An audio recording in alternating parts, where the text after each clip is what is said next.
ओम नमो भगवते वासुदेवाय। कोई दुनिया में आता है, कोई दुनिया से जाता है। कोई दुनिया में आता है, कोई दुनिया से जाता है। ये चक्कर रुक नहीं सकता, कोई इसको चलाता है। कोई दुनिया में आता है, कोई दुनिया से जाता है। ये चक्कर रुक नहीं सकता, कोई इसको चलाता है। भलाई कर भला होगा, बुराई कर बुरा होगा। भलाई कर भला होगा, बुराई कर बुरा होगा। जो जैसा बीज बोता है, वो ऐसा फल भी पाता है।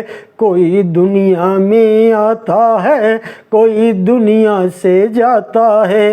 ये चक्कर रुक नहीं सकता, कोई इसको चलाता है। प्रभु का ध्यान करने से, प्रभु का ध्यान करने से सभी दुख दूर होते हैं। कभी सुख पा नहीं सकता प्रभु को जो भुला जाता। प्रभु का ध्यान करने से सभी दुख दूर होते हैं। कभी सुख पा नहीं सकता प्रभु को जो भुला जाता। कोई दुनिया में आता है, कोई दुनिया से जाता है। ये चक्कर रुक नहीं सकता, कोई इसको चलाता है। वो कण कण में समाया है, वो कण कण में समाया है, नज़र फिर भी नहीं आता। वो कण कण में समाया है, नज़र फिर भी नहीं आता। वही सृष्टि का करता है, वही मुक्ति का दाता है। वही सृष्टि का करता है, वही मुक्ति का दाता है। कोई दुनिया में आता है, कोई दुनिया से जाता है। ये चक्कर रुक नहीं सकता, कोई इसको चलाता है। जिसे हर ऋषि मुनि योगी तपस्वी याद करते हैं। जिसे हर ऋषि मुनि योगी तपस्वी याद करते हैं। उसी के ही मगन में मन से पथिक भी गीत गाते हैं। कोई दुनिया में आता है, कोई दुनिया से जाता है। ये चक्कर रुक नहीं सकता, कोई इसको चलाता है। कोई दुनिया में आता है, कोई दुनिया से जाता है। ये चक्कर रुक नहीं सकता, कोई इसको चलाता है। ओम हरि ओम। ओम नमो भगवते वासुदेवाय। सज्जनों, अब इस अध्याय में पूजा के विभिन्न पद्धतियाँ और उनके उपचार की कथा है। सीधा चलते हैं कथा की तरफ। भगवान वराह बोले, हे भद्र पृथ्वी, अब मैं प्रायश्चित्तों का वर्णन करता हूँ, तुम उसे सुनो। भक्त को चाहिए कि मंत्र विद्या की सहायता से सभी वस्तु मुझे व अन्य देवताओं को अर्पण करे। मंत्र का उच्चारण कर दीवट का काष्ठ उठाना चाहिए। दीपक काष्ठ का भूमि स्पर्श कराना आवश्यक है। अतः जब तक वह पृथ्वी का स्पर्श न करे तब तक दीपक जलाना निषिद्ध है। दीपक जलाने के पश्चात हाथ धो लेना चाहिए। तत्पश्चात इष्ट देव के पास उपस्थित होकर सर्वप्रथम उनके चरणों में वंदना करनी चाहिए।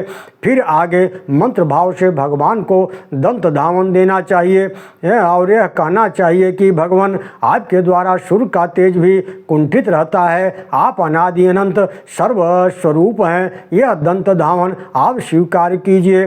शिव विग्रह के हाथ में दंत धावन देकर पुनः कहना चाहिए कि इष्ट देव के सिर से निर्माल्य उतारकर स्वयं अपने सिर पर रखे।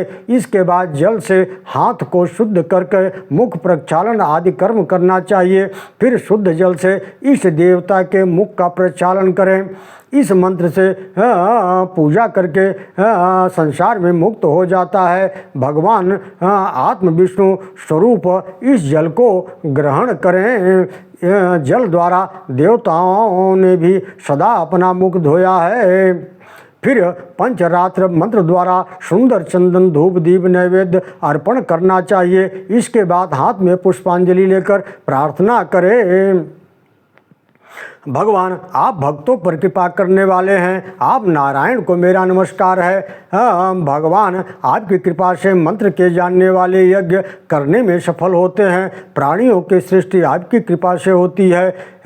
इस प्रकार प्रातः काल उठकर फिर हाथ में फूल ले मुझ में श्रद्धा रखने वाला ज्ञानी पुरुष पवित्र होकर देवेश्वर की पूजा करे। संपूर्ण कार्य संपन्न हो जाने पर वह भूमि पर डंडे की भांति पड़कर साष्टांग प्रणाम करे और प्रार्थना करे, भगवान आप मुझ पर प्रसन्न हो जाएं।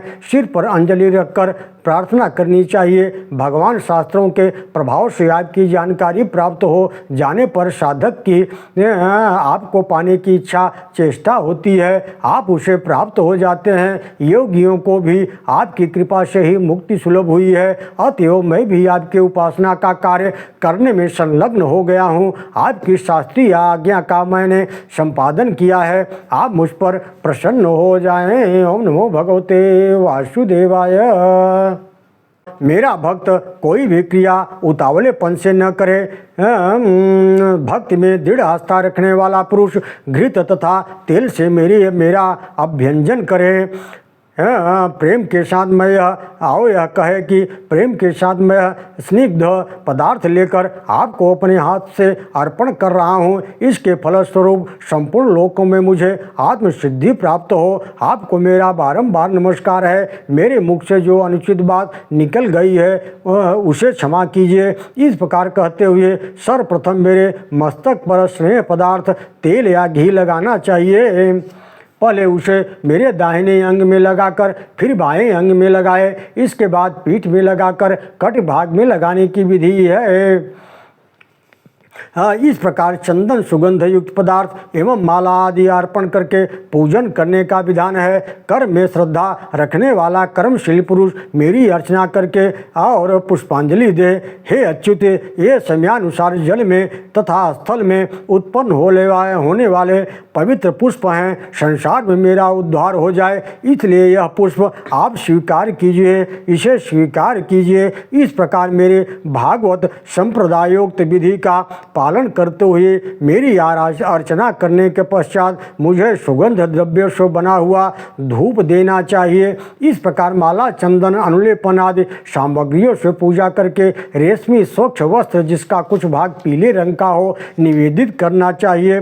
यह कैसे रेशमी वस्त्र जो कुछ पीले रंग के सुशोभित एवं मनोहर हैं, मैं प्रभु आपके चरणों में अर्पित कर रहा हूँ, आप इसे स्वीकार कीजिए। हे देवी वसुंधरे, फिर मुझे वस्त्रों से विभूषित कर हाथ में पुष्प ले और उससे आसन की कल्पना कर मुझे अर्पण करे। मेरे विग्रह के अनुसार होना चाहिए। पूजा करते समय प्रणव धर्म एवं पूर्णमय विचार से पूजन को संपन्न करना चाहिए। इस प्रकार श्लाघ्य नैवेद्य आदि पदार्थों को अर्पण कर मेरे मार्ग का अनुसरण करने वाला पुरुष यथाशीघ्र कल्पित मुख प्रचालन देने के लिए उद्यत हो जाए, पुनः पवित्र होकर देवताओं के लिए स्तुति करें। आप सभी लोग भगवत परायण हो, फिर उत्तम जल लेकर अपनी शुद्धि करें। यूँ भगवान को नैवेद्य अर्पण करके शेष प्रसाद हटा दे। इसके उपरांत हाथ में तांबूल लेकर मुझे अर्पण करें। यह तांबूल संपूर्ण सुगंध युक्त पदार्थों से संयुक्त है। देवताओं के लिए सम्यक प्रकार से यह अलंकार का कार्य देता है। आप इसे स्वीकार करें, इससे मुख की शोभा बढ़ती है, अतः आप इसे ग्रहण करने की कृपा करें। भक्त इन उपचारों से मेरी आराधना करे, इसके परिणाम स्वरूप वह सदा मेरे महान लोकों को प्राप्त कर वहाँ नित्य निवास करता है। ओम नमो भगवते वासुदेवाय।